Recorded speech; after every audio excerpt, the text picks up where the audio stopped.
நாட்டில் மீண்டும் கடும் மழை பெய்ய ஆரம்பித்திருக்கிறது. பல இடங்களுக்கு வெள்ள அபாய எச்சரிக்கை விடுக்கப்பட்டிருக்கிறது. நீர்த்தேக்கங்கள் நிரம்பி வழிய ஆரம்பித்திருக்கின்றன. ஒரு இடத்துல மண் சரிவு ஏற்பட்டு ஒருவர் காயமடைந்திருக்கின்றார். அதே போல பாடசாலைகளுக்கு விடுமுறை விடப்பட்டிருக்கின்றன. இவை குறித்து விரிவாக விளக்கமாக இந்த காணொளியில் பார்க்க இருக்கின்றோம். ஒரு பக்கம் இப்படி இயற்கையால பாதிப்புகள் வந்து கொண்டிருந்தாலும் மற்ற பக்கம் இந்த ஃபேஸ்புக்கால ஒன்று கூடி போதைப்பொருள் பாட்டி வைக்கிறதானே, அந்த சம்பவம் மட்டும் குறைகிற மாதிரி தெரியல. நேற்றும் ஒரு சம்பவம் நடந்து 13 பேர் கைது செய்யப்பட்டிருக்கிறார்கள் போதைப் பொருட்களுடன். அது குறித்தும் விரிவாக விளக்கமாக இந்த காணொலியில் பார்க்கலாம். கொழும்பு கொட்டாஞ்சென்னையில் கத்திக்குத்து கிழக்காகி நபர் ஒருவர் கொல்லப்பட்டிருக்கிறார். மேலதிக விவரங்களை பார்க்கலாம். இந்த செய்திகள் உட்பட மேலும் ஒரு சில செய்திகளும் தகவல்களும் இன்றைய காணொலியில் காத்திருக்கின்றன. தமிழடியான் சொந்தங்கள் அனைவருக்கும் வணக்கம். டிசம்பர் மாதம் 19ஆம் தேதி 2025ஆம் ஆண்டு வெள்ளிக்கிழமை. வாருங்கள் காணொலிக்குள் போகலாம். நாட்டில் மீண்டும் கடுமையாக மழை பொழிய ஆரம்பித்திருக்கிறது. பல பகுதிகளில் இந்த கடுமையான மழை வீழ்ச்சி இருக்கிறது. அதுலேயும் பார்த்தீங்கன்னு சொன்னால் 250 மில்லிமீட்டர், 300 மில்லிமீட்டர், 300 மில்லிமீட்டருக்கும் அதிகமான மழை வீழ்ச்சி என்று சொல்லி கடுமையான ஒரு மழைப்பொழிவு இருந்து கொண்டிருக்கிறது. இதன் காரணமாக பல ஆறுகள் வெள்ளப்பெருக்கு அபாயம் ஏற்பட்டிருப்பதாக சொல்லப்படுகிறது. அதிலே மிக முக்கியமாக மகாவலி கங்கையில் வெள்ளப்பெருக்கு ஏற்படுவதற்கான வாய்ப்புகள் இருப்பதாக சொல்லப்படுகிறது.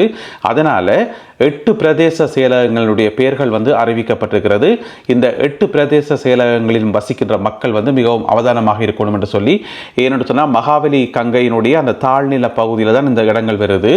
எங்கே என்று பார்த்தீங்கன்னு சொன்னால் கிண்ணியா, மூதூர், கந்தளாய், சேருவில, வெலிக்கந்த, லங்காபுர, தமன்கடுவ, திம்புலாக்கல ஆகிய 8 பிரதேச செயலக பிரிவைச் சேர்ந்த மக்கள் மிகவும் அவதானமாக இருக்கும்படி எச்சரிக்கை விடுக்கப்பட்டிருக்கிறது. வெள்ளப்பெருக்கு ஏற்படுவதற்கான வாய்ப்புகள் இந்த பகுதிகள் இருப்பதாக சொல்லப்படுகிறது. அதே நேரம் பார்த்தீங்கன்னு சொன்னால் நாட்டில் இருக்கக்கூடிய பல நீர்த்தேக்கங்கள் நிரம்பி வழிவதாக சொல்லப்படுகிறது. விக்டோரியா நீர்த்தேக்கம், ரந்தனிகல நீர்த்தேக்கம், ரந்தம்பே நீர்த்தேக்கம் உட்பட நாட்டின் பல நீர்த்தேக்கங்களில் இப்படியாக நீர் வழிவதாக சொல்லப்படுகிறது. எனவே மிக விரைவில் இவற்றுக்கான வான் கதவுகள் திறக்கப்படுவதற்கான வாய்ப்புகள் இருப்பதாக சொல்லப்படுகிறது. இன்னமுமே இது சம்பந்தமாக உத்தியோகபூர்வமான அறிவித்தல் எதுவுமே வெளிவரையில. இருந்த போதிலும் கூட இந்த நீர்த்தேக்கங்களுக்கு அருகில் வசிக்கக்கூடிய மக்கள், மற்றது இந்த நீர் வெளியேறி பாய்கின்ற இடங்களில் இருக்கக்கூடிய மக்கள் மிகவும் அவதானமாக இருக்கும்படி கேட்கப்பட்டிருக்கின்றார்கள். இதே நேரம் ஒரு இடத்துல மண் சரிவு ஏற்பட்டிருக்கிறது. தெய்வாதீனமாக அதில் யாருக்கும் எந்த பாதிப்பும் இல்லை. ஒருவருக்கு மட்டும் சிறு காயங்கள் ஏற்பட்டிருக்குது. எங்கே என்று பார்த்தீங்கன்னு சொன்னால் கண்டி மாவட்டத்தில் இருக்கக்கூடிய உனஸ்கிரிய என்று சொல்லப்படுற இடத்துல ஒரு மண் சரிவு ஒன்று நேற்று மாலை பதிவாகி இருக்கிறது. இதில் ஒருவர் காயமடைந்திருக்கின்றார். 3 வீடுகள் அதில் சேதமடைந்திருப்பதாக சொல்லப்படுகிறது. அந்த வீட்டில் யாருமே இல்லை என்று சொல்லப்படுகிறது. அதே நேரம் இந்த மண் சரிவு ஏற்பட்ட இடத்துக்கு பக்கத்தில் பார்த்தீங்கன்னு சொன்னால் 2 தற்காலிக முகாம்கள் இருந்ததாம். அதாவது 2 தற்காலிக இடைத்தங்கல் முகாம்கள் இருந்ததாம். அந்த 2 முகாம்களையும் சேர்த்து 90 பேர் தங்கியிருந்தவர்களாம்.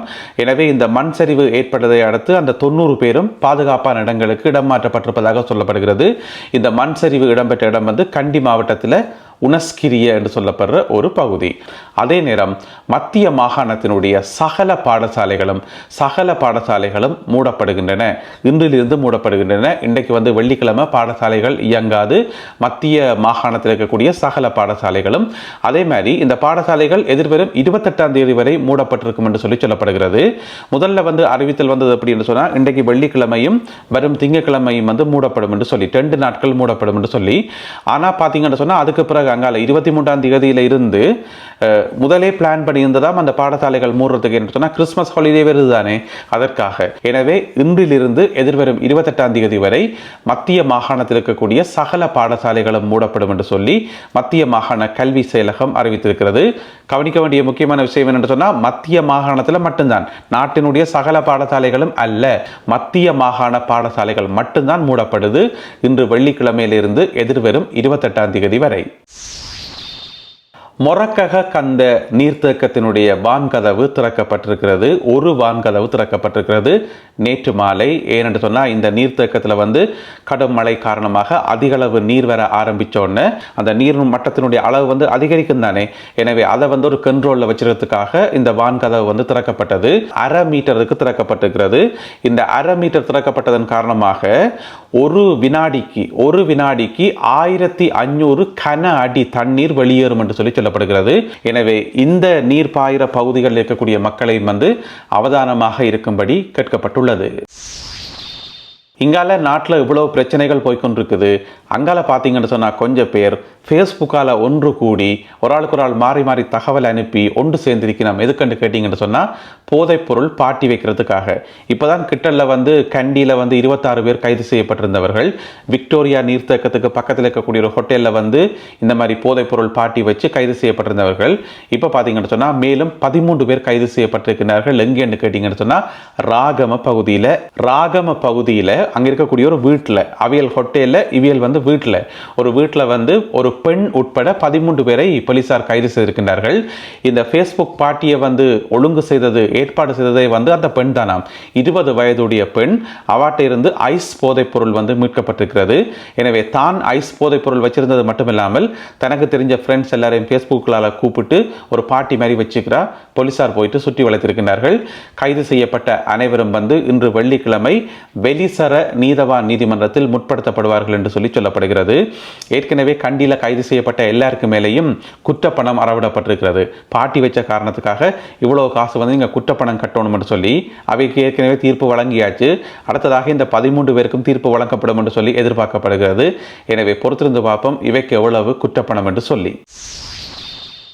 பதுளைக்கும் அம்பேவல என்று சொல்லப்படுற இடத்துக்கும் இடையிலான ரயில் போக்குவரத்துகள் நாளை சனிக்கிழமை 20ஆம் தேதி மீள ஆரம்பிக்கப்படும் என்று சொல்லப்படுகிறது. இந்த தகவலை வெளியிட்டிருக்கின்றார் தோட்ட உட்கட்டமைப்பு அமைச்சர் சமந்த வித்யாரத்ன அவர்கள். கடந்த 2 வாரங்களாக இந்த பாதைகள் பழுதுபார்க்கப்பட்டு இரவு பகல் பார்க்காமல் பழுதுபார்க்கப்பட்டு இப்பொழுது பணிகள் ஓரளவு நிறைவு பெற்றிருப்பதாக சொல்லப்படுகிறது. எனவே நாளை முதல் போக்குவரத்துகள் வளமைக்கு திரும்பும் என்று சொல்லப்படுகிறது. இந்த மார்க்கத்தில் பார்த்தீங்கன்னு சொன்னால் மொத்தம் 70 கிலோமீட்டர் தூரமாம்.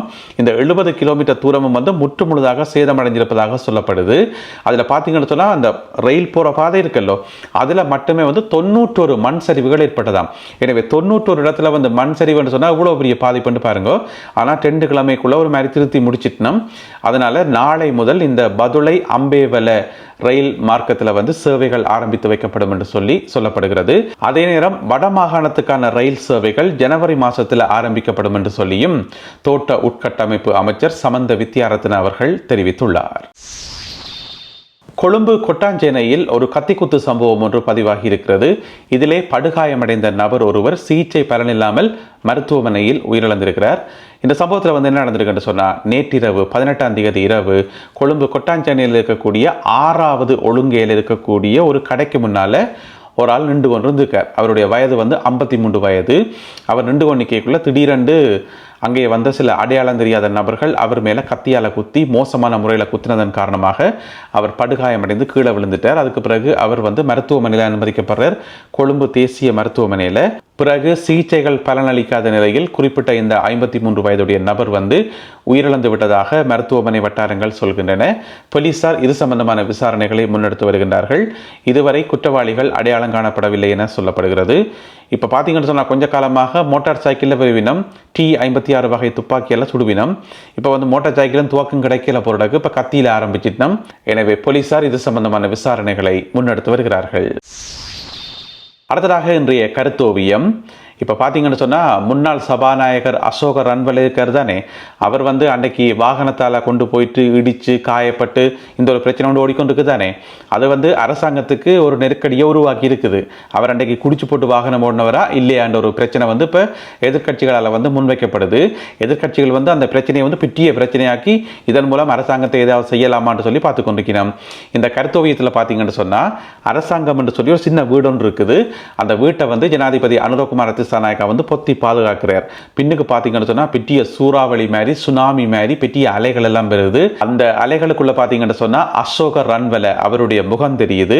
எனவே அசோக ரன்வலவனுடைய இந்த பிரச்சனை பெரிய ஒரு அலை மாதிரி அரசாங்கத்தை மூழ்கடிக்குமா என்ற கோணத்தில் இந்த கருத்தோவியம் வரையப்பட்டிருக்கிறது. என்னென்னா எதிர்கட்சிகள் இந்த பிரச்சனையை பெரிய பிரச்சனையாக்கி பூதாகரமாக்கி இது ஒரு அரசியல் பிரச்சனையாக இப்போ மாற்றப்பட்டிருக்கிறது. இதனால் அரசாங்கத்துக்கு ஏதாவது இழப்புகள் ஏற்படுமா நஷ்டம் ஏற்படுமா என்பதை நாங்கள் பொறுத்திருந்து பார்க்கணும். இந்த ஒரு கருத்தோவியம் மற்றும் இன்றைய காணொலியில் பகிர்ந்து கொள்ளப்பட்ட செய்திகள் தொடர்பான உங்களுடைய கருத்துக்களை மறக்காமல் கீழே எழுதுங்கள். மீண்டும் சந்திப்போம் உறவுகளே. நன்றி, வணக்கம்.